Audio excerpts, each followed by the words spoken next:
Hello friends, আশা করি তোমরা সবাই ভালো আছো। আজকে আমি যাচ্ছি ইন্ডিয়ান মিউজিয়ামে। আজকে মেট্রোতে ওরমভাবে আমি সিট পাইনি গো, তাই আমি দাঁড়িয়ে দাঁড়িয়ে আসছিলাম। আজকে আমি আর মা আমরা দুজনেই কিন্তু ঘুরতে বেরিয়েছি।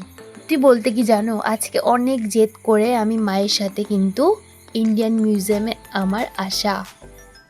আমি কিন্তু চলেই এলাম ইন্ডিয়ান মিউজিয়ামে।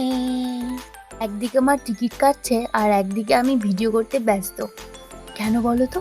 তোমাদের সাথে শেয়ার করতে হবে তো। আমি অনেক রঙ্গ মারছিলাম। আমি মিউজিয়ামে, আমার টিকিট কাটা হয়ে গেছে।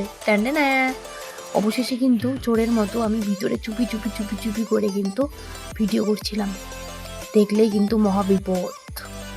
কেনই বা ভিডিও করতে দিচ্ছে না, সেটা কিন্তু না আসলে তোমরা কেউ বুঝতে পারবে না।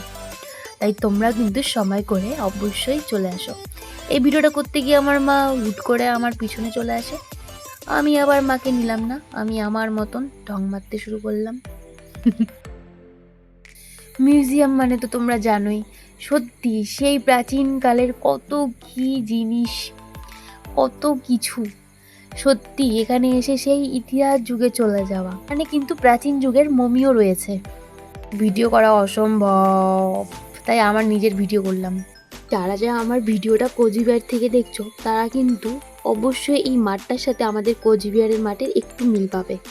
আর এই জায়গাটার ফটোশ্যুটও কিন্তু সত্যি খুব সুন্দর হয়। তাই তোমরা সুন্দরভাবে আমার পাশে থেকো বন্ধুরা।